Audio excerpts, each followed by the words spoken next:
Hi guys, welcome back to Rajarao reviews. ఇప్పుడు మన review వచ్చేసి బేబీ గర్ల్ డ్రామా రొమాన్స్ 2024లో రిలీజ్ అయిన యూఎస్ఏ వాళ్ళది ఇప్పుడు తెలుగులో డబ్ చేసి రిలీజ్ చేశారు. 1 hour 54 minutes సంథింగ్ ఉంటుంది, నియర్లీ 2 hours అని చెప్పాలి.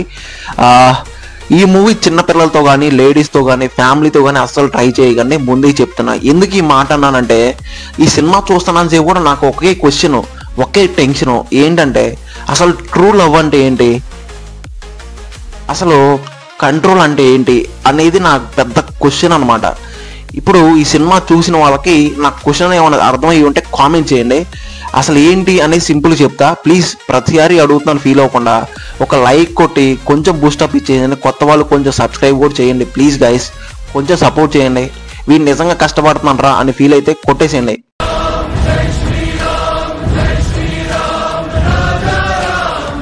ఓకేనా, కొట్టేశారు కదా, థ్యాంక్ యూ. ఇంకా స్పాయిలర్స్ లేకుండా టైం వేస్ట్ చేయకుండా రివ్యూలోకి వెళ్ళిపోతే, ఒక రిచ్ గర్ల్ అని చెప్పాలి, ఆమెకి తన ప్లెజర్ మిస్ అవుద్ది. ప్లెజర్ అంటే తన సంతోషాన్ని, తన హ్యాపీనెస్ని మిస్ అవుతుంది. ఎలా మిస్ అవుతుందంటే సింపుల్గా చెప్పేస్తా. తన ఒక పెద్ద కంపెనీ CEO అని చెప్పాలి. తన హస్బెండ్ రిచ్ ఫెలో, తన కూడా బిజినెస్, ఆమె ఒక CEO, ఇద్దరు ఒకే కంపెనీ. లిటరల్గా చెప్పాలంటే తన కంపెనీలో జాయిన్ అయిన ఒక పర్సన్తో ఆమె ఇల్లీగల్ రిలేషన్షిప్ పెట్టుకుంటుంది. ఎందుకు పెట్టుకుంటుంది, ఎలా రన్ అవుతుంది, వాళ్ళు ఎంత డీప్గా వెళ్ళిపోతారు అంటే, ఒక చిన్న రొమాన్స్ నుండి ఎంత డీప్గా వెళ్ళిపోతారు.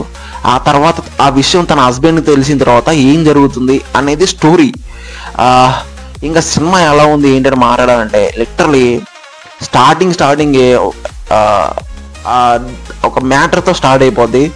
అది సరిపోక ఇంకా డైరెక్ట్ ఇంకొక వీడియోస్తో స్టార్ట్ అయిపోద్ది.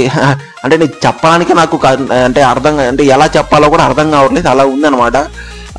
ఇంకా సింగిల్స్ బ్యాచులర్స్కి ఈజీగా అర్థమైపోద్ది. చెప్పాలంటే ఒక స్క్రీన్ ప్లే కొంచెం స్లోగా రన్ అయినా కూడా కొంచెం సస్పెన్స్ని బిల్డ్ చేసి బాగానే తీసుకొచ్చారు.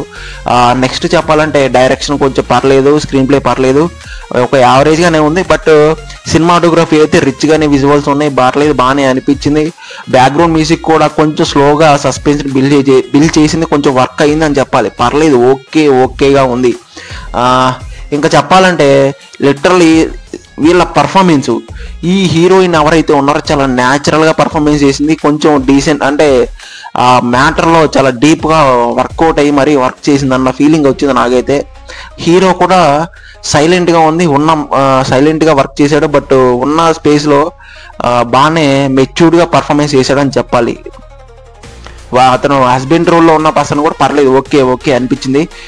ఇంకా చెప్పాలంటే పాజిటివ్స్ గురించి మాట్లాడంటే, స్టోరీ కొంచెం స్లోగా రన్ అయినా కూడా బట్ స్ట్రాంగ్ కాన్సెప్టే. బట్ సినిమాటోగ్రఫీ కానీ, విజువల్స్ కానీ, పర్ఫార్మెన్స్ కానీ ఓకేగా ఉంది. బట్ స్క్రీన్ ప్లే కొంచెం స్లోగా ఉంటుంది, అవుట్డేటెడ్గా అనిపిస్తూ ఉంటుంది.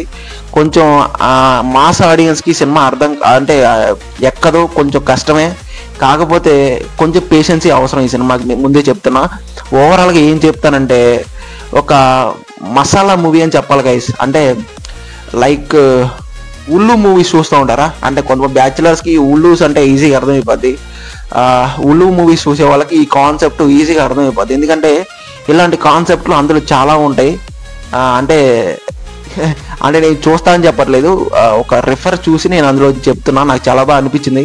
ఇలాంటి కాన్సెప్ట్లు అందులోనే ఉంటాయి. మన వాళ్ళు బ్యాచులర్స్కి ఈజీగా కనెక్ట్ అయ్యే మూవీ గైస్. బట్ అందరికీ ఫ్యామిలీతో అయితే కాదు, ముందే చెప్తున్నా. ఇంకా నా పర్సనల్ రేటింగ్ అయితే పక్కన ఇచ్చేస్తున్నాను. ఆల్రెడీ చూసిన వాళ్ళకి ఎలా అనిపించింది కామెంట్ చేయండి, ఓకేనా. ఇంకా లైక్ చేయడం మర్చిపోకండి, షేర్ చేయడం మర్చిపోకండి, కామెంట్ చేయడం అసలు మర్చిపోకండి, సబ్స్క్రైబ్ కూడా చేయండి. మళ్ళీ నెక్స్ట్ ఇంట్రెస్టింగ్ మూవీతో కలుద్దాం. Thank you.